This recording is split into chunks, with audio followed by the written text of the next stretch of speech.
mi è stato negato l'imbarco e sono stato lasciato a terra all'aeroporto di Cagliari.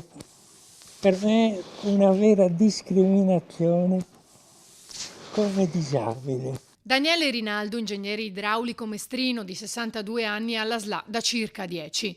Si trova sulla carrozzina e necessita di un respiratore che favorisce la ventilazione.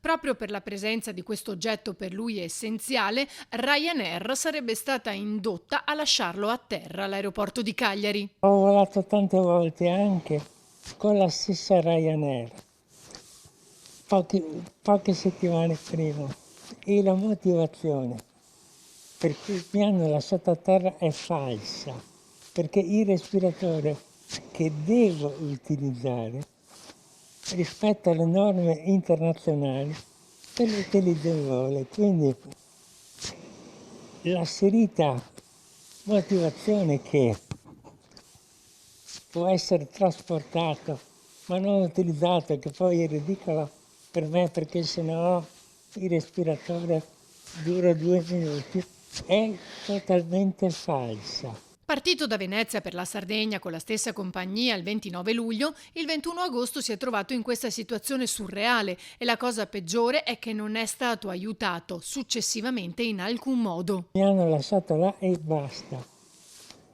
con tutte le difficoltà, perché muovere una persona nelle mie condizioni necessita una organizzazione.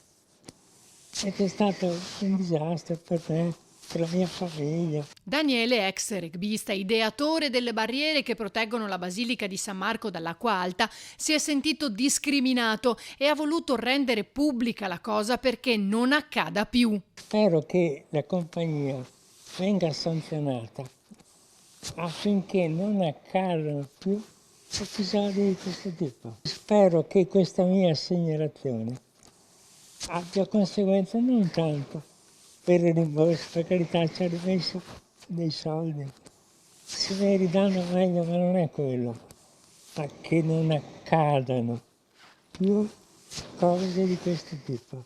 Alla fine Rinaldo, fratello del Nobel dell'acqua, ha trovato disponibilità sia da parte di Volotea che di ITA, con costi ben superiori. Nulla però in confronto al disagio e all'umiliazione subita. Penso che la peggiore punizione per una compagnia sia una pubblicità negativa e questa certamente l'hanno avuta con questo episodio. Forse la compagnia dovrebbe anche rivolgere le proprie scuse.